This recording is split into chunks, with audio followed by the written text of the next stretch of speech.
The dust swirled around the lone figure riding into Green River, Wyoming Territory, 1876, a town that had seen better days before the smallpox epidemic swept through like a vengeful spirit.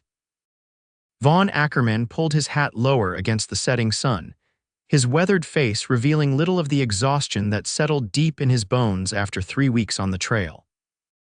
The railway had brought him most of the way west, but the final leg to this forgotten corner of Wyoming had been on horseback, just him and his gelding Thunder against the vast emptiness of the frontier. Green River sat nestled between rolling hills and the winding river that gave it its name. Once a bustling stop on the Union Pacific, the town now seemed half abandoned, with boarded windows and an eerie quiet hanging over Main Street. Vaughn steered Thunder toward the town's only hotel, a 2-story building with peeling paint and a sign that swayed precariously in the wind. Not exactly what I pictured when Uncle Henry wrote about his thriving cattle business, Vaughn muttered to his horse, dismounting stiffly. After tying Thunder to the hitching post, he stretched his back, wincing at the series of cracks that followed.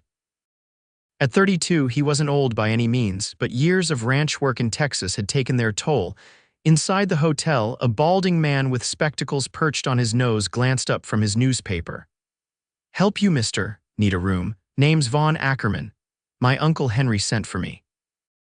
The clerk's expression shifted, a mixture of recognition and something darker. "Henry Ackerman's nephew. We've been expecting you, though truth be told, most figured you weren't coming."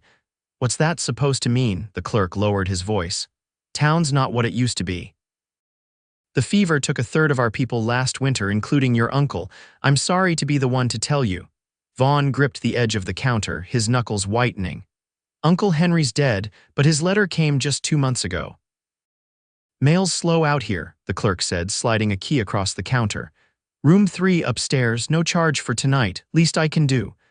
Vaughn barely felt his feet carrying him up the narrow staircase.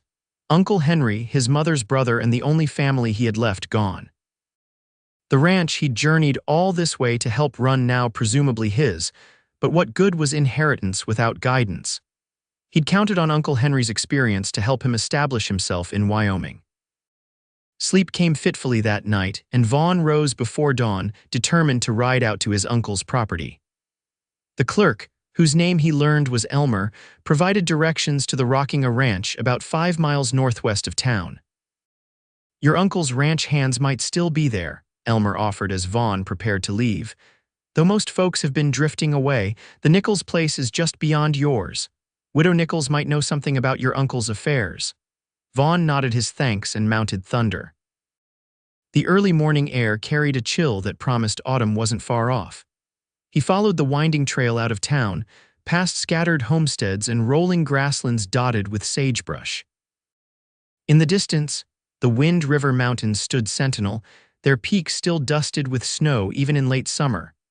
The Rockinga came into view after an hour's ride, a modest but well-built cabin with several outbuildings, a sturdy barn, and corrals that stretched across the lower meadow. A small herd of cattle, perhaps 40 head, grazed in the distance. The place looked well kept but quiet, with no sign of the bustling ranch operation his uncle had described. As Vaughn dismounted in the yard, the cabin door opened. A man in his 60s with a white beard and suspenders stepped onto the porch, rifle in hand. "State your business," the man called, not quite aiming the weapon but not holding it casually either. "Name's Vaughn Ackerman. Henry was my uncle."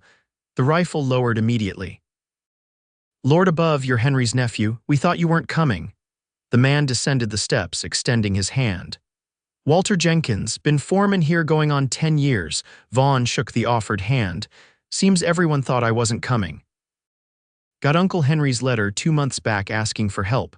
Came as soon as I could settle my affairs in Texas." Walter's weathered face softened. "Your uncle was a good man. Took sick right after sending that letter. Held on longer than most, but—" He cleared his throat. "Well, he's resting up on that hill there next to your aunt." Vaughn followed Walter's gesture to a small rise where 2 wooden crosses stood sentinel against the sky. His heart sank further. "I never even met my aunt. Uncle Henry moved out here before I was born." "Come on inside," Walter said. "Coffee's hot, and you look like you could use it." The cabin's interior was simple but comfortable, with handcrafted furniture and a stone fireplace dominating one wall. Photos in wooden frames lined the mantel his uncle with a woman who must have been his aunt, pictures of the ranch in various seasons, and surprisingly, a faded daguerreotype of Vaughn's mother that he recognized from his childhood. He kept up with family even from a distance, Walter said, noticing Vaughn's gaze. Talked about you often, especially after your parents passed. Vaughn accepted a steaming cup of coffee. What happened here, Walter? Uncle Henry wrote about expansion plans, a thriving operation. But I counted maybe 40 head on my ride-in. Walter sighed heavily, lowering himself into a chair across from Vaughn. Smallpox hit us hard, lost 3 hands to it plus your uncle. Banks calling in loans all over the county since so many operations are struggling. We sold off most of the herd to keep afloat. Down to me and young Billy Thompson now, and he's talking about heading to California. So the ranch is. Still solvent, barely. Your uncle was a careful man, no debts against the property itself, but not much cash flow either. We've got enough to make it through winter if nothing goes wrong, but come spring. Walter shrugged. Need more hands, more cattle, more of everything. Vaughn stared into his coffee. I've got some savings, not a fortune, but enough to invest. You planning to stay then? I came all this way, didn't I? Besides, where else would I go? Sold my stake in my cousin's place in Texas to come here. Vaughn met the older man's eyes. This is Ackerman land. I aim to keep it that way. Walter's face broke into a genuine smile. Your uncle would be proud to hear you say that. He hesitated. There is one more thing you should know. Your property line meets the Nichols place to the north. James Nichols died in the epidemic too, leaving his widow to manage their spread alone. The clerk in town mentioned a widow Nichols. Abigail Nichols, tough as rawhide, that woman. Refused to sell when the cattle buyers came sniffing around. Been running her place with just her younger brother and old Santiago, their cook. She and your uncle had an arrangement, shared water rights on the creek that divides the properties. Might be worth paying her a visit, establishing good relations. Vaughn nodded. I'll ride over tomorrow. Today I'd like to see what I've inherited. Walter spent the rest of the day showing Vaughn around the rocking of the springhouse, the root cellar stocked for winter, the barn where they kept their modest string of horses, and the bunkhouse that now stood mostly empty. Billy Thompson, a lanky youth of perhaps 20, returned from checking fence lines and greeted Vaughn with cautious respect. That evening, after a simple but hearty supper of beans, cornbread, and salt pork, Vaughn walked up to the small hill where his uncle and aunt were buried. The setting sun cast long shadows across the graves as he stood with his hat in his hands. I'm sorry I didn't make it in time, he said quietly, but I'm here now and I aim to make you proud. Morning broke clear and cool. After breakfast, Vaughn saddled Thunder and set out for the Nichols ranch. Walter had given him directions: follow the creek north for about 2 miles, cross at the shallow ford, and the ranch house would be visible from the rise beyond. The Nichols place was smaller than the rocking, but no less well-maintained. A neat white farmhouse stood in a grove of cottonwoods, with a barn and corrals nearby. A vegetable garden, still lush with late summer produce, stretched behind the house. Several chickens pecked in the yard and smoke curled from the chimney. As Vaughn approached, a woman emerged onto the porch. She wore a practical work dress, her dark blonde hair pulled back in a simple knot at the nape of her neck. Even from a distance, he could see she held a rifle with the ease of someone who knew how to use it. That's close enough, she called, her voice clear and steady. State your business. Vaughn reined in Thunder and raised his hands slightly. Vaughn Ackerman, madam, Henry Ackerman's nephew. I've taken over the rocking and wanted to introduce myself to my neighbors. The woman studied him for a long moment before lowering the rifle. Abigail Nichols, your uncle was a good man. I was sorry to hear of his passing. Thank you, madam. I've only just arrived from Texas, found out about his death when I reached town. Something in her expression softened slightly. You've had a long journey then. Would you care for some coffee, Mr. Ackerman? Much obliged, Mrs. Nichols. He dismounted, tied Thunder to the hitching post, and followed her inside. The house was immaculate, with curtains at the windows and rag rugs on the polished wood floors. The scent of fresh baked bread hung in the air, and wildflowers stood in a blue glass jar on the table. Please sit, she said, gesturing to a chair at the kitchen table while she moved to the stove. Santiago made coffee earlier. It should still be hot. Vaughn removed his hat, suddenly conscious of his dusty clothes and unshaven face. I apologize for my appearance. Should have cleaned up before calling on a lady. A hint of a smile touched her lips as she poured coffee into 2 cups. This is ranch country, Mr. Ackerman. I'd be more suspicious if you arrived looking like you'd just stepped out of a Philadelphia drawing room. She placed a cup before him and took the seat opposite. In the better light of the kitchen, Vaughn could see her more clearly. She was younger than he'd initially thought, perhaps in her late 20s, with clear blue eyes and a sprinkling of freckles across her nose and cheeks. Her hands, though slender, showed the calluses of hard work. Walter Jenkins mentioned you and my uncle had an arrangement about water rights, Vaughn said after taking a sip of the excellent coffee. Abigail nodded.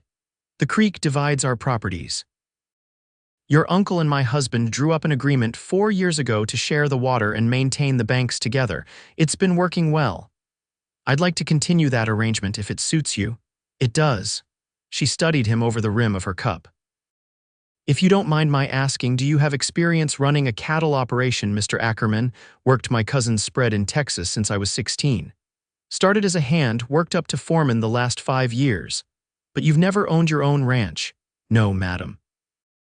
That's why I came when Uncle Henry wrote asking for help, thought we'd work it together. He couldn't keep the regret from his voice. Abigail's eyes showed a flash of understanding. It's not easy taking on a place like this, especially now with things as they are. Walter tells me you've been managing on your own since your husband passed. That can't be easy either. It isn't, she admitted, but I have my brother Daniel and Santiago we manage. She hesitated. How many hands do you have left? Just Walter and young Billy, and Walter says Billy's talking about California. The epidemic hit everyone hard. We lost good people. A shadow crossed her face. My husband among them. I'm sorry for your loss, Mrs. Nichols. Thank you.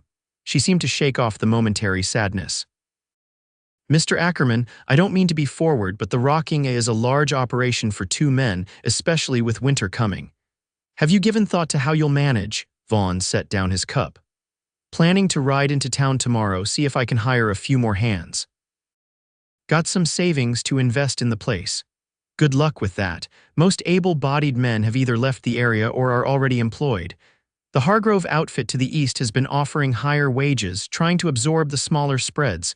Vaughn frowned. Walter didn't mention that. Walter Jenkins is a good man, but not one to burden others with problems. She poured more coffee into his cup. The truth is, Mr. Ackerman, times are hard here. Those of us who have stayed are barely hanging on. Are you suggesting I sell out too? Her eyes flashed. Not at all. I'm suggesting we might all need to find ways to help each other survive. Before Vaughn could respond, the door opened, and a young man entered, carrying a sack of flour over his shoulder. He was perhaps 20, with the same blue eyes as Abigail but darker hair. Found the last sack at Olson's store, he announced, then stopped short at the sight of Vaughn. Didn't know we had company. Daniel, this is Mr. Vaughn Ackerman, Henry Ackerman's nephew, Mr. Ackerman, my brother Daniel Nichols. The young man shifted the sack and extended his free hand. Pleasure, sir. Your uncle was a fine man. So I keep hearing, Vaughn said, shaking Daniel's hand. Daniel, would you take that to Santiago? Abigail asked, and let him know we'll have a guest for dinner. Vaughn started to protest. I didn't mean to impose. It's nearly noon, Mr. Ackerman, and I'd wager Walter Jenkins isn't much of a cook. Consider it a welcome to Green River. There was something in her direct gaze that made declining seem impossible. Then I accept with thanks. Daniel disappeared into what must have been a pantry, and soon after, Vaughn heard male voices conversing in Spanish from somewhere beyond. Santiago was with my father before me, Abigail explained. He's more family than hired help. And your brother, he seems young to be working a ranch. Daniel's 19. He's been working the land since he could walk. Our father believed in teaching self-sufficiency early. As they talked, Vaughn found himself drawn to Abigail's practical intelligence and quiet strength. She knew every aspect of ranching operations, speaking knowledgeably about cattle breeds, grazing rotations, and market prices. When dinner was served, a flavorful stew with fresh bread and preserves, the conversation flowed easily among the 4 of them.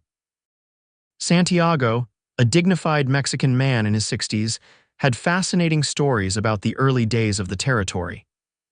Daniel proved to be well-read despite his youth, discussing everything from politics to the latest farming techniques he'd read about in agricultural journals. But it was Abigail who commanded the room without seeming to try, her gentle authority evident in how the others deferred to her. As the afternoon waned, Vaughn reluctantly rose to leave. "Thank you for your hospitality, Mrs. Nichols. I've taken up too much of your day already." "Not at all," she replied, walking him to the door. "It's good to know the rocking will continue. Your uncle valued that land greatly." At the porch, Vaughn turned to her. "I'd like to reciprocate your kindness. Perhaps you and your family would join me for dinner at the rocking later this week." A small smile touched her lips. "That's kind of you, but I suspect your cupboards are as bare as ours were when James first passed. Give yourself time to settle in." Vaughn felt heat rise to his face. "You're right, of course. Another time then." As he mounted Thunder, Abigail called out, "Mr. Ackerman, there's to be a community gathering on Sunday after church. Sort of a harvest celebration, though there's not much to celebrate this year. Still, it might be a good opportunity for you to meet the rest of your neighbors. I'd be pleased to attend. Thank you for letting me know." He tipped his hat and turned Thunder toward home, aware of her watching him until he crested the rise that separated their properties. The next few days passed in a blur of activity. Vaughn rode into Green River and placed advertisements for ranch hands in the local newspaper and on the community board outside the general store. He met with the banker, Mr. Peterson, to formalize his inheritance and establish an account. He purchased supplies, ordered seed for spring planting, and began to take stock of what the ranch needed most urgently. Walter proved invaluable, his knowledge of the rocking saving Vaughn countless hours of discovery. Billy Thompson decided to stay, at least through winter. When Vaughn offered him a slight raise and promised him better quarters in the main house rather than the drafty bunkhouse, Sunday arrived clear and cool. Vaughn polished his boots, shaved carefully, and wore his best shirt, one of only two he'd brought from Texas, to the church service in town. The white clapboard building was nearly full, a testament to the community's resilience despite recent hardships. He spotted Abigail sitting with Daniel and Santiago near the middle of the congregation. She wore a blue dress that brought out her eyes, her hair arranged more elaborately than during their previous meeting. She nodded in greeting when she saw him, and Daniel shifted to make room for Vaughn in their pew. The service was simple but heartfelt, the preacher speaking of endurance and hope in times of trial. Afterward, tables were set up in the churchyard, laden with whatever food families could spare: pies and preserves, bread and stews, a few roasted chickens. Someone had tapped a barrel of cider, and children darted between the adults, their laughter a welcome sound in a town that had known too much sorrow. "Mr. Ackerman," Abigail said as he approached their table, "I'm glad you could come, wouldn't miss it, and please call me Vaughn." "Mr. Ackerman makes me look around for my father," she smiled, a genuine expression that transformed her face. "Then you must call me Abigail." Throughout the afternoon, Vaughn was introduced to what seemed like the entire population of Green River. He met the schoolteacher, Miss Winters, who asked if he might speak to her pupils about Texas someday. Sheriff Donovan, a taciturn man with impressive mustaches, gave him a firm handshake and a warning about cattle rustlers operating in the next county. Storekeeper Olson promised to order any specialized supplies the ranch might need, but his attention kept returning to Abigail. She moved through the gathering with grace, clearly respected by everyone present. When she laughed at something Daniel said, the sound carried across the yard to where Vaughn stood, causing him to smile without realizing it. "She's something, isn't she?" Walter said, appearing at Vaughn's elbow with a plate of food. "Who?" Vaughn asked, though he knew perfectly well. Walter snorted. "Don't play dumb, boy. Every unmarried man in 3 counties has tried courting the widow Nichols. Some married ones too, I'd wager." Vaughn felt an unexpected pang of jealousy. "Has she shown interest in any of them? Not that I've seen. Devoted to that ranch of hers." "James would be proud of how she's kept it going." Walter took a bite of pie. "Course, she can't keep going alone forever. Place needs a man's hand." "Seems to me she's doing just fine," Vaughn said, more sharply than he intended. Walter gave him a knowing look. "Never said she wasn't capable. Just said it's a lot for anyone to manage alone." Before Vaughn could respond, Abigail herself approached them. "Walter, Mrs. Peterson was just asking after you. I think she has designs on introducing you to her sister from Laramie." Walter's eyes widened in alarm. "Lord help me, that woman's been trying to marry me off for years. If you'll excuse me, I think I need to check on Billy." He hurried away, leaving Vaughn and Abigail alone. "That was unkind of me," she said, watching Walter's retreat with amusement. "But Mrs. Peterson's sister is a lovely woman." "Walter just doesn't know it yet." "Playing matchmaker, Mrs. Nichols?" Vaughn asked, enjoying the playful side of her he hadn't seen before. "Abigail," she corrected. "And perhaps this community needs more families, more children if it's to survive." A shadow crossed her face. "We lost too many."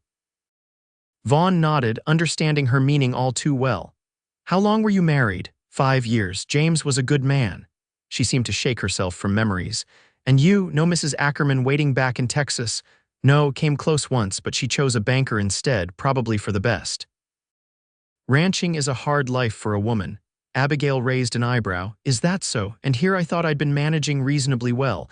Vaughn felt heat rise to his face. "I didn't mean, that is, you're clearly exceptional." "I'm teasing you, Vaughn," she said, her eyes warming. "But many women out here work as hard as their husbands. It's the nature of frontier life."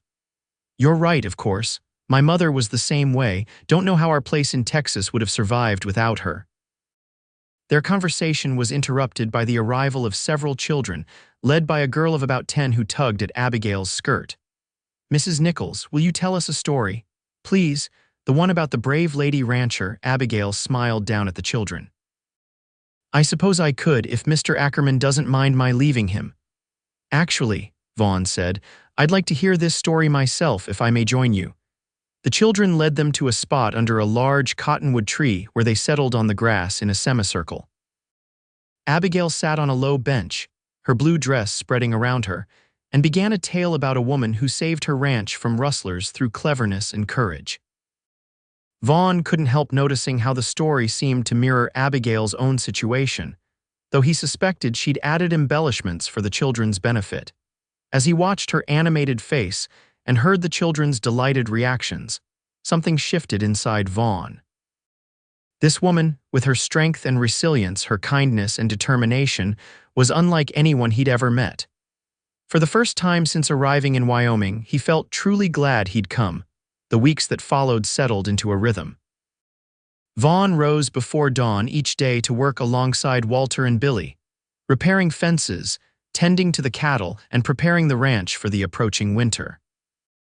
They managed to hire 2 more Hands brothers named Isaac and Ellie Warner, who'd lost their own small homestead to bank foreclosure, bringing their total to 5. Still fewer than they needed, but better than before. Every few days, Vaughn found reason to ride over to the Nichols place. Sometimes he brought news from town or offered to help with a particularly difficult task. Other times he simply came to share coffee and conversation. Abigail always welcomed him, though she maintained a certain reserve that he found both frustrating and intriguing. One crisp October morning, Vaughn arrived to find Abigail on her roof, attempting to patch a leak before winter set in. Daniel stood below, holding a ladder and looking worried.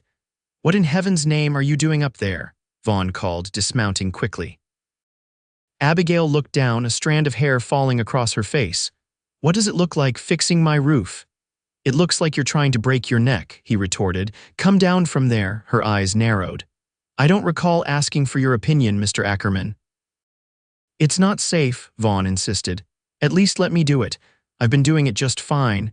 Daniel cleared his throat. "Actually, Abby, I'd feel better if Mr. Ackerman helped. That patch you put on last week didn't hold." Abigail glared at her brother, then sighed. "Fine. But I'm perfectly capable." "Never said you weren't," Vaughn replied, already climbing the ladder. "But I'm a foot taller and 30 pounds heavier. Makes balancing on a sloped roof a bit easier." She descended carefully, brushing past him on the ladder with a scent of lavender and sunshine. "The leak's over the kitchen. Shingles are rotting." Vaughn spent the next 2 hours replacing damaged shingles and reinforcing others. When he finally came down, his hands were scratched and his shirt damp with sweat despite the cool air. "Thank you," Abigail said, handing him a cup of water. "That would have taken me twice as long." "Happy to help. That's what neighbors are for."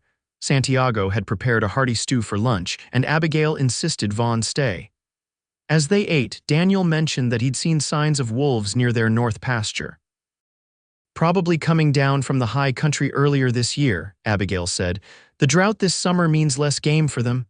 You've lost stock, Vaughn asked. 2 calves last week, Daniel confirmed. I've been taking night watch, but I can't be everywhere. We'll help, Vaughn said without hesitation. I'll send Ali and Isaac to patrol your north border tonight. They're good shots. Abigail started to protest, but Daniel cut in. That would be a tremendous help, Mr. Ackerman, thank you. After lunch, as Vaughn prepared to leave, Abigail walked him to where Thunder was tethered. You don't need to send your men, we can manage. I know you can, he said quietly, but you shouldn't have to do everything alone. I'm not alone, I have Daniel and Santiago. Daniel's just a boy and Santiago's getting on in years. Seeing her expression harden, he quickly added, both good men worth their weight in gold, but even good men need sleep. For a long moment she said nothing, then finally nodded. Thank you, but I want to reciprocate. Perhaps Daniel can help your men with the branding next month. I'd appreciate that. As he mounted Thunder, Abigail looked up at him, shielding her eyes against the sun. Why are you doing this, Vaughn? You have your own ranch to worry about. He considered his answer carefully. When I first arrived, you said we all need to find ways to help each other survive. That's what I'm trying to do. A small smile touched her lips. Very well. Tell Ali and Isaac to come for supper before their watch begins. Santiago makes enough for an army anyway. I'll do that.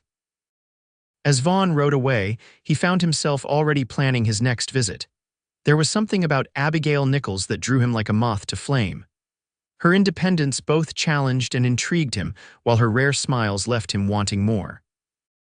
The Warner brothers' presence that night was the beginning of a more formal arrangement between the two ranches. When the rocking and needed extra hands for a cattle drive to the rail depot, Daniel and Santiago joined them. When the Nichols well needed cleaning, Vaughn and Billy spent a day helping. Gradually, the two operations began functioning almost as one, sharing resources and manpower. By mid-November, the first heavy snow blanketed the valley. Vaughn had spent the previous weeks ensuring the rocking was prepared, hay stored, livestock secured, buildings weatherproofed. On a particularly bitter evening, with the wind howling around the eaves of the cabin, a pounding at the door startled him from his account books. Walter opened it to reveal Daniel Nichols, snow-covered and breathing hard. Mr. Ackerman, you need to come quick, it's Abby. Vaughn was on his feet immediately. What's happened? She went to check the sheep in the upper pasture this morning. Santiago saw her horse return without her an hour ago. We've been searching, but in this storm. Daniel's voice cracked with worry. Get inside, warm yourself, Vaughn ordered, already reaching for his coat. Walter, saddle Thunder and get lanterns. Billy, wake the Warners, we'll need everyone. Within minutes they were assembled, heavily bundled against the biting cold. Vaughn divided them into search parties, assigning areas to cover. Remember, she's been out there for hours. She'll be looking for shelter. Check the line shack, the old mining cave, anywhere she might have taken refuge. He and Daniel took the most difficult route, up toward the sheep pasture where Abigail had last been seen. The snow was falling so heavily that their lanterns barely illuminated a few feet ahead. Thunder struggled through drifts that sometimes reached his chest. She wouldn't just fall off her horse, Daniel shouted over the wind. Abby's the best rider I know. Could the horse have spooked, stepped in a hole? Vaughn called back, trying to keep his voice steady despite the fear gripping his chest. Maybe there are some badger holes up this way. They pressed on, calling Abigail's name into the swirling snow. After what seemed like hours, Thunder suddenly stopped, ears pricking forward. Vaughn strained to see through the white curtain of snowflakes. What is it, boy? He murmured, patting the horse's neck. Then he heard a faint cry, barely audible above the wind. Daniel, listen. They fell silent, and there it was again, a human voice calling for help. This way, Daniel urged his mount forward, Vaughn close behind. They found her huddled under an outcropping of rock, her coat wrapped tightly around her. Even in the dim lantern light, Vaughn could see her face was pale, lips tinged with blue. Abby, Daniel cried, dismounting and rushing to his sister. Vaughn was right behind him. Abigail, can you hear me?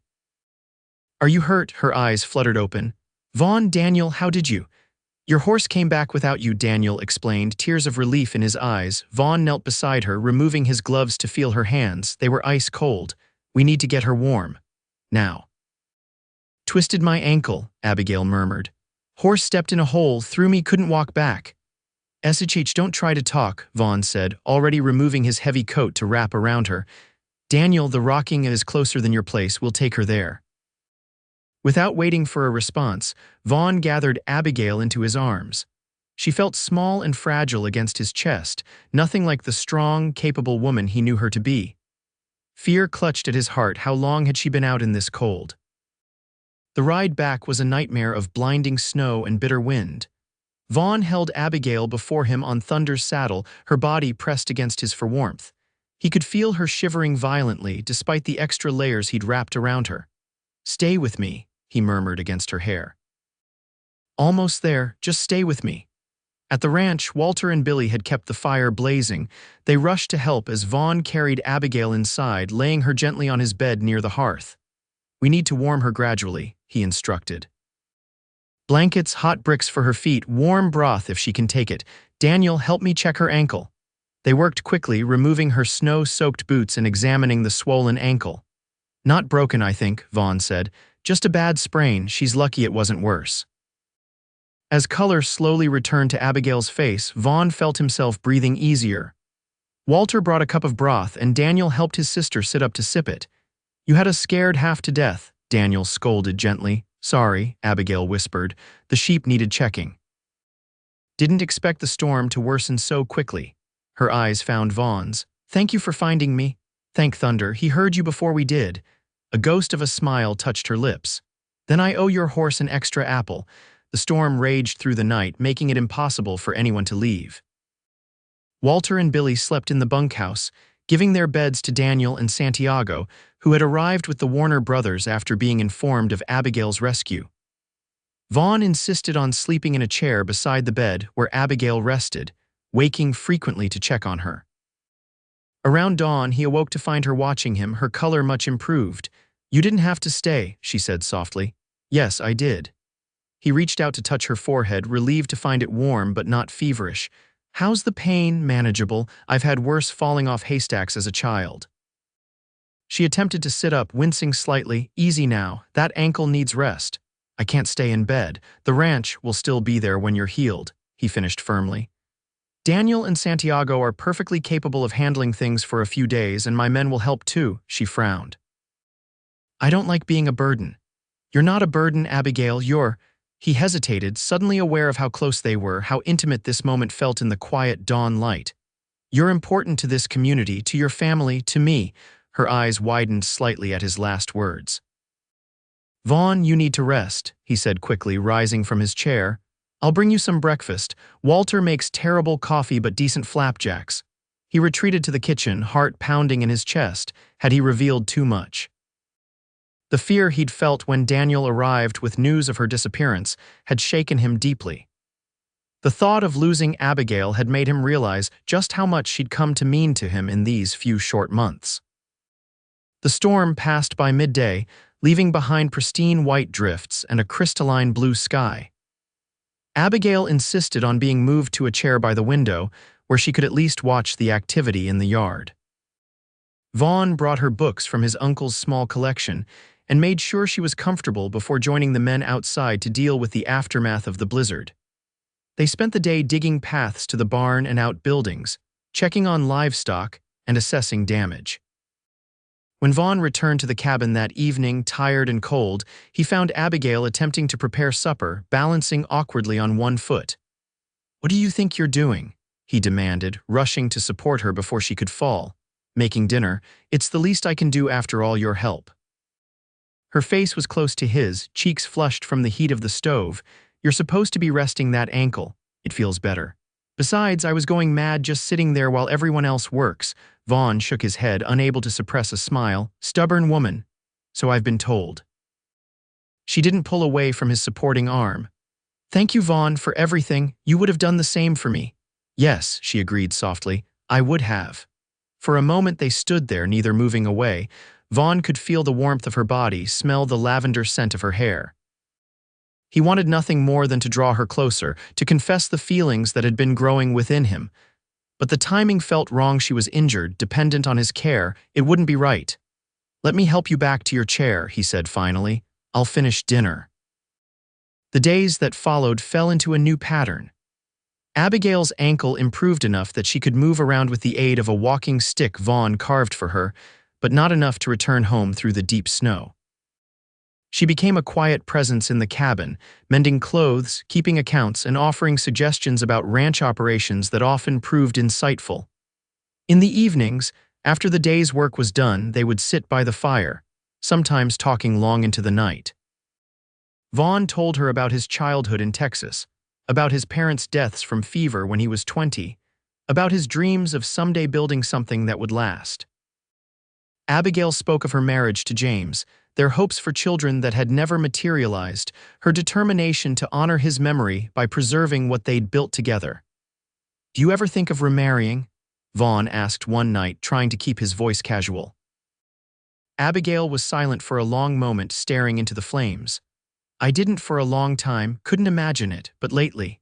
She looked up at him, something vulnerable in her gaze. "Lately I've wondered what it might be like to have a partner again, someone to share the burdens and the joys." Vaughn's heart quickened. "And what about children? You mentioned you and James wanted a family." "I did want children, still do," she smiled faintly. "Our children would have been Daniel's age now, strange to think of it. You'd be a wonderful mother, perhaps someday," she said softly. If the right man came along. The air between them seemed charged with unspoken possibilities. Vaughn wanted to tell her that he could be that man, that nothing would make him happier than building a future with her. But something held him back, perhaps the fear of rejection, or the sense that their relationship was still too new, too fragile. The moment passed, and soon after, Abigail excused herself to bed. Vaughn sat alone by the dying fire, wondering if he'd missed his chance. A week after the storm, the snow had melted enough that travel between the ranches became possible again. Abigail's ankle had healed sufficiently for her to walk without support, though Vaughn insisted on driving her home in his wagon rather than letting her ride. "This isn't necessary," she protested as he helped her onto the seat. "I could ride perfectly well." "Humor me," he said, climbing up beside her.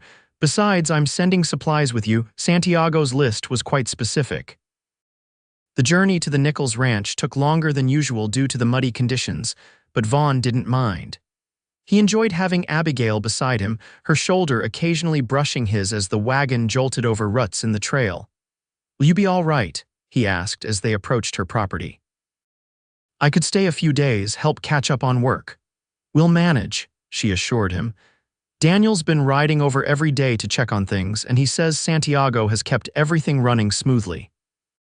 When they arrived, Santiago and Daniel came out to greet them, relief evident on their faces at seeing Abigail home at last.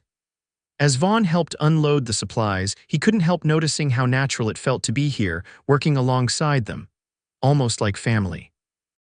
"You'll stay for dinner, of course," Santiago insisted, already heading toward the kitchen with his arms full of provisions.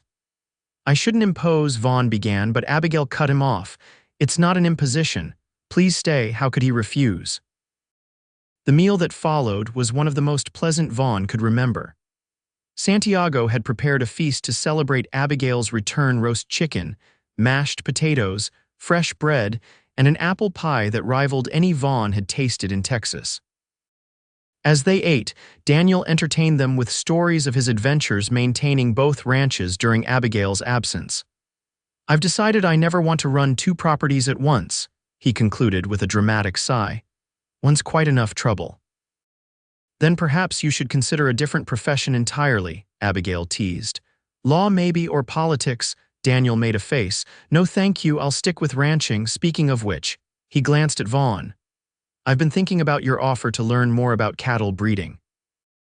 "Is that still open?" "Of course," Vaughn replied. "Come over anytime. Walter knows more about bloodlines than anyone I've met." After dinner, as Santiago and Daniel cleared the table, Abigail suggested a walk outside. "Just to the porch," she clarified when Vaughn looked concerned about her ankle. "I've missed the view." The evening was clear, stars beginning to appear in the darkening sky. They sat on the porch steps, a respectable distance between them, watching as the last light faded from the western horizon. "It's good to be home," Abigail said softly. "Though I must admit, I enjoyed my time at the Rockingham more than I expected to." "You're welcome anytime," Vaughn replied. "Under better circumstances, preferably," she laughed, the sound warming him more than any fire could. "Yes, I'd rather not nearly freeze to death again." A comfortable silence fell between them. In the distance, a coyote called, answered by another farther away. "Abigail," Vaughn began, gathering his courage, "there's something I've been wanting to say to you." She turned to look at him, her face soft in the gathering darkness. "Yes. These past months, getting to know you, working alongside you, it's meant more to me than I can express." He took a deep breath. "I came to Wyoming expecting to find my uncle to build something with him. Instead, I found you." Abigail's eyes widened slightly, but she didn't speak, allowing him to continue. "I know it might be too soon. You've been widowed less than a year, and we've known each other only a few months, but I need you to know that my feelings for you have grown into something. Something I can no longer ignore." "Vaughn," she whispered, her voice barely audible. "You don't need to say anything now," he hurried on. "I just wanted you to know, whatever happens, I'll respect your decision." For a long moment she was silent, looking out at the darkened land. When she finally spoke, her voice was steady but soft. "When James died, I thought that part of my life was over. I focused entirely on survival, keeping the ranch going, taking care of Daniel and Santiago. I didn't allow myself to think beyond the next season, the next challenge." She turned to face him fully. "But then you arrived and something began to change. At first I told myself it was just relief at having a capable neighbor, someone to share the burden, but it's become more than that." Hope bloomed in Vaughn's chest. "What are you saying?" "I'm saying that I care for you too, Vaughn, more than I expected to, more than I thought possible after James." Her hand found his in the darkness. "But I'm afraid." "Of what?" "Of losing everything again, of opening my heart only to have it broken once more." She squeezed his fingers. "And I worry that we're moving too quickly, caught up in circumstances rather than truly knowing our own minds." Vaughn nodded slowly. "Those are fair concerns. What do you need from me?" "Time," she said simply. "Time to be certain for both our sakes." "Then time is what you shall have," he promised, raising her hand to his lips in a gentle gesture. "I'm not going anywhere, Abigail Nichols." As winter deepened, the two ranches continued their partnership, sharing resources and manpower to weather the harsh conditions. Vaughn visited the Nichols place regularly, often staying for meals or bringing small gifts, books he thought Abigail might enjoy, candy for Daniel from the general store, tobacco for Santiago. Christmas approached, bringing with it preparations for the community celebration at the church. Vaughn found himself unexpectedly caught up in the festivities, helping to cut evergreen boughs for decorations, and assisting with the construction of a makeshift stage for the children's pageant. On Christmas Eve, he arrived at the Nichols Ranch earlier than usual, a carefully wrapped package tucked inside his coat. Abigail met him at the door, looking lovelier than ever in a dark green dress he hadn't seen before. "Merry Christmas," she greeted him, cheeks flushed from the heat of the kitchen. "You're just in time to help Daniel bring in more firewood. We're expecting a cold night." The house was transformed for the holiday. Pine boughs adorned the mantel, red ribbons decorated the windows, and delicious smells emanated from the kitchen where Santiago was preparing a feast. A small tree stood in the corner of the sitting room, decorated with paper stars and strung cranberries. After dinner, they gathered around the fire for the exchange of gifts. Daniel received a fine new hunting knife from Vaughn and books from Abigail. Santiago was delighted with tobacco and a hand-carved pipe. Abigail presented Vaughn with a beautiful woolen scarf she had knitted herself. "To keep you warm on those early morning rides," she explained as he wrapped it around his neck, touched by the hours of work it represented. "It's perfect," he said sincerely. "Now I have something for you." He handed her the package he'd brought. Abigail unwrapped it carefully to reveal a small wooden box with intricate carvings of wildflowers on the lid. When she opened it, a soft melody began to play, a simple, sweet tune that filled the quiet room. "Oh, Vaughn," she breathed, running her fingers over the polished wood. "It's beautiful." "I ordered it from Denver," he explained. The storekeeper there said he could have it engraved, so I had him add this. He pointed to the inside of the lid where small words were etched in flowing script. For Abigail, may your life be filled with music and joy. Her eyes glistened with unshed tears. Thank you, I shall treasure it always. The evening ended with carols around the piano, which Abigail played with surprising skill. As they sang Silent Night, Vaughn watched her face in the soft lamplight, struck anew by her beauty and strength. The time apart had only deepened his feelings for her. He hoped she felt the same. When it came time for him to leave for the midnight service at church, Abigail walked him to the door. Daniel and Santiago had gone ahead to help set up extra seating for the holiday crowd. Will you ride with me? Vaughn asked, helping her with her coat. I'd like that, she replied softly. Outside, the night was clear and cold, stars brilliant in the black velvet sky. Vaughn helped Abigail onto his horse, then mounted behind her. The closeness was both sweet torture and blissful comfort. As they rode, Abigail leaned back against his chest. I've been thinking about what you said that night on the porch. Vaughn's heart skipped a beat. Oh, yes, she was quiet for a moment. The time since then has only confirmed what I was beginning to feel. And what is that? He asked, hardly daring to hope. She turned slightly, her face tilted up to his in the moonlight. That I love you, Vaughn Ackerman, that despite all my fears and hesitations, my heart has chosen you. Joy surged through him, so intense he felt his chest might burst with it. Abigail, he whispered, reining in the horse. Do you mean it? With all my heart. He leaned down, his lips finding hers in a gentle kiss that quickly deepened as she responded with unexpected passion. When they finally broke apart, both were breathless. I love you, Vaughn said, the words falling from his lips like a prayer. I think I have since that first day when you stood on your porch with a rifle and demanded to know my business. She laughed, the sound bright in the cold air. I was terrified, you know. Trying to look brave for Daniel's sake. You succeeded admirably. I was thoroughly intimidated. The church bell began to toll in the distance, calling the faithful to service. Reluctantly, Vaughn urged Thunder forward again. We should go, they'll be waiting. The small church was packed with families, the air warm with so many bodies pressed together. Vaughn and Abigail managed to find seats next to Daniel and Santiago, who gave knowing looks at their clasped hands. As the service progressed, with carols and scripture readings celebrating the birth of hope in dark times, Vaughn found himself reflecting on his journey. He had come to Wyoming seeking one kind of family and found another. The loss of his uncle still ached, but in its place had grown something new and precious. After the service, as they mingled with neighbors exchanging Christmas wishes, Sheriff Donovan approached them. Ackerman, Mrs. Nichols, Merry Christmas to you both. And to you, Sheriff, Vaughn replied, shaking the man's hand. Wanted to let you know caught those rustlers that have been plaguing the county. Won't be bothering honest ranchers anymore. That's welcome news, Abigail said. Thank you for your diligence. The sheriff nodded, then gave them a curious look. Word around town is that you two might be combining operations. Any truth to that? Vaughn felt Abigail stiffen slightly beside him. Before he could formulate a response, she spoke. Sheriff Donovan, you know better than to listen to gossip. Mr. Ackerman and I have been cooperating as neighbors during these difficult times, nothing more. The sheriff looked abashed. Of course, madam, no offense meant. After he moved on, Vaughn raised an eyebrow at Abigail. Nothing more, she squeezed his hand. Our business is our own for now. I'd rather not be the subject of town speculation until we've decided our own path forward. A wise decision, he agreed, though privately he'd been proud to have others notice their closeness. They rode home under a sky ablaze with stars, the air sharp with cold but their hearts warm with newfound understanding.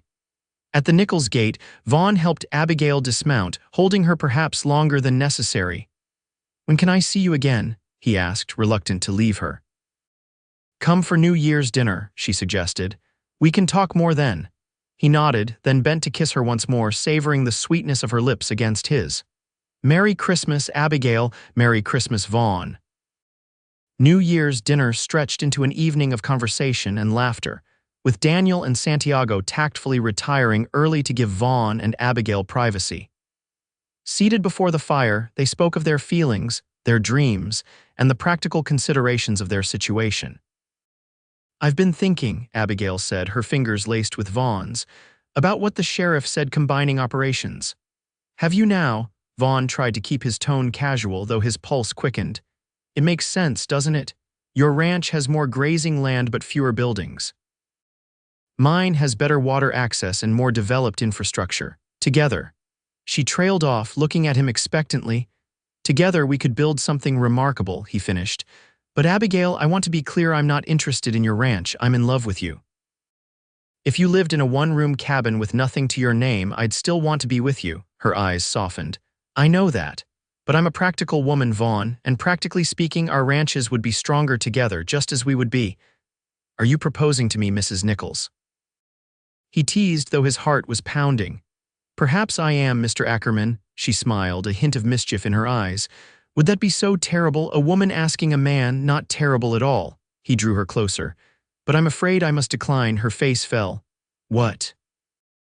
Because, he continued, reaching into his pocket and withdrawing a small velvet pouch, I've been carrying this for weeks, waiting for the right moment. And I won't be robbed of the chance to do this properly. He slid from the sofa to one knee before her, opening the pouch to reveal a simple gold band set with a small diamond. Abigail Nichols, I love you more than I thought possible. You are the strongest, kindest, most remarkable woman I've ever known. Would you do me the honor of becoming my wife? Tears filled her eyes. Yes, she whispered. Yes, Vaughn, I will. He slipped the ring onto her finger, then rose to gather her in his arms, sealing their promise with a kiss that spoke of all the tomorrows they would share. They were married in the Green River Church on a bright spring day, with wildflowers decorating the altar and the entire community in attendance. Daniel stood as Vaughn's best man, while Miss Winters served as Abigail's maid of honor. Even the weather cooperated, delivering sunshine and gentle breezes after a week of spring storms. The celebration afterward lasted well into the night, with dancing, feasting, and many toasts to the happiness of the new couple. As the evening waned, Vaughn found himself standing slightly apart, watching as Abigail twirled in a dance with Daniel, her cheeks flushed with joy, her wedding dress gleaming in the lamplight. Walter Jenkins approached, handing him a glass of whiskey. She's something special, that one. That she is, Vaughn agreed, accepting the drink. Your uncle would be proud, you know, not just of the ranch, but of this. Walter gestured toward Abigail. He always said those children needed a woman's touch after their parents passed. Looks like you needed it too. Vaughn chuckled, remembering his first real conversation with Abigail all those months ago. You know, the first time I visited her place, I made some comment about her children needing a woman around the house. She looked me right in the eye and said, "You need it more than them." Walter laughed heartily, and was she right, completely right, Vaughn admitted with a smile. I just didn't know it yet. Abigail spotted them and made her way over, slipping her arm through Vaughn's. What are you two conspiring about over here? Just telling Walter how you put me in my place when we first met, she grinned. Someone had to. You were entirely too sure of yourself. Still am, he replied, pressing a kiss to her temple. I'm absolutely certain I've married the most wonderful woman in Wyoming territory. Their life together began in earnest after the wedding. They decided to make their primary residence at the Nichols Ranch, with its better-built house and proximity to water, while maintaining the rocking for its superior grazing land. The combined operation, which they named the Double Star Ranch, quickly became one of the most successful in the county. Daniel thrived under Vaughn's mentorship, developing into a skilled cattleman with an eye for quality stock. Santiago continued to rule the kitchen and household with benevolent authority, delighted to have more people to feed and fuss over. The Warner brothers and Billy Thompson stayed on, joined by 3 new hands hired as the herd expanded. That first summer as husband and wife brought both joys and challenges. A dispute over water rights with a neighboring rancher was resolved through Abigail's diplomatic skills rather than the confrontation Vaughn had been prepared for. A particularly dry July threatened their hay crop until Vaughn implemented irrigation techniques he'd learned in Texas. Together, they weathered each difficulty, emerging stronger and more united. In the quiet evenings, they would sit on the porch swing Vaughn had built as a wedding gift, watching the sunset paint the western sky in shades of orange and pink. Sometimes they spoke of the future, the improvements they planned for the ranch, the children they hoped to have, the legacy they were building together. Other times they simply enjoyed the comfortable silence of two people wholly content in each other's company. One such evening in late September, as the first hint of autumn crispness touched the air, Abigail turned to Vaughn with a secretive smile. "I have news." Something in her tone made his heart skip. "What kind of news?" "The kind that means we'll need to prepare the small bedroom next to ours." Her eyes shone with happiness. "Dr. Miller confirmed it today. We're going to have a baby, Vaughn, next spring." Joy surged through him like a physical force. He gathered her into his arms, mindful of her condition even in his excitement. "A baby," he repeated, voice thick with emotion. "Our baby." "Are you happy?" she asked, though his reaction had surely answered that question. "Happier than I ever imagined possible." He placed his hand gently on her still flat stomach. "When, April, the doctor thinks, a spring child. Perfect timing, the calving will be done by then." Vaughn laughed at himself. "Listen to me, scheduling our child around the ranch operations." Abigail smiled. "It's who we are, this land, this life, it's part of us, and it will be part of our child too."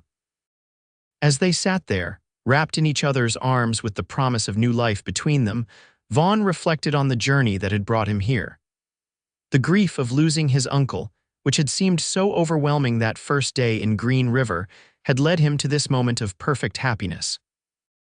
"Thank you," he whispered against Abigail's hair. "For what?" "For being exactly who you are, for teaching me what I needed to learn, for loving me despite my stubborn pride." She turned in his arms to kiss him softly. "Thank you for seeing me, really seeing me when others saw only a widow struggling to hold onto her land." Their lips met again, a kiss full of tenderness and promise. As the first stars appeared in the darkening sky, Vaughn Ackerman held his wife close, grateful beyond words for the woman who had indeed given him exactly what he needed: her strength, her wisdom, and above all, her love. April arrived with gentle rains and fields of wildflowers. Abigail went into labor during a mild spring storm, the patter of raindrops on the roof providing a soothing rhythm as she brought their daughter into the world. They named her Hope Elizabeth Ackerman, a name that honored both their mothers and the feeling that had sustained them through difficult times. Hope was a perfect blend of her parents, Vaughn's dark hair and strong chin, Abigail's blue eyes and determined spirit. From her earliest days, she seemed to absorb the ranch life around her, watching with curious eyes as her father gentled horses in the corral or her mother tended the kitchen garden. By her first birthday, the Double Star Ranch had grown into one of the most prosperous operations in the county. The combined herds now numbered over 200 head, and the previous fall's harvest had yielded enough to see them comfortably through winter with surplus to sell. Daniel, now 21, had taken on more responsibility, allowing Vaughn and Abigail to devote time to their growing family. For Hope's birthday celebration, they invited the entire community to a picnic on the ranch. Tables were set up under the cottonwoods, laden with food prepared by Santiago and Abigail. Children played games in the meadow while adults caught up on news and shared stories of the past year. As Vaughn watched his daughter tottering among the guests, receiving affectionate pats and small gifts, he felt a contentment so deep it bordered on disbelief. This life, this family, this land, all of it, so much more than he had dared to hope for when he first arrived in Green River. Abigail appeared at his side, slipping her hand into his. "What are you thinking about? You look miles away." "Just thinking about how lucky I am." He squeezed her fingers. "Did you ever imagine this when you first met that dusty cowboy riding onto your property?" She laughed, the sound still as captivating to him as it had been that first day. "Never. I thought you were another arrogant man come to tell me how to run my ranch, and I thought you were the most intimidating woman I'd ever encountered." He pulled her closer. "I was right about that part, at least. Intimidating me." Her eyes sparkled with mischief. "Perhaps a little, more than a little, but also exactly what I needed, even if I didn't know it then." He kissed her softly. "I love you, Abigail Ackerman, and I love you, Vaughn Ackerman." She rested her head against his shoulder. "Even if you do still leave your boots in the middle of the floor," he chuckled. "Some things never change, but so much had changed," he reflected as they rejoined their guests. The lonely man who had ridden into Green River searching for family had found not only that, but a community, a purpose, and a love deeper than he had ever imagined possible. All because a stubborn widow had been willing to see past his rough edges to the man beneath. As the celebration continued around them, with Hope now asleep in Daniel's protective arms and the setting sun gilding the land they had built together, Vaughn and Abigail stood side by side, their shadows stretching long across the grass, two lives now inseparable, their futures as intertwined as the roots of the ancient cottonwoods that sheltered their home. And in the years that followed, as the Double Star Ranch prospered and their family grew to include a son named after Vaughn's uncle Henry, they would sometimes recall those early days, the challenges they had faced, the doubts they had overcome, and the moment when a certain cowboy had received the most important lesson of his life from a widow who knew exactly what he needed, even before he did himself.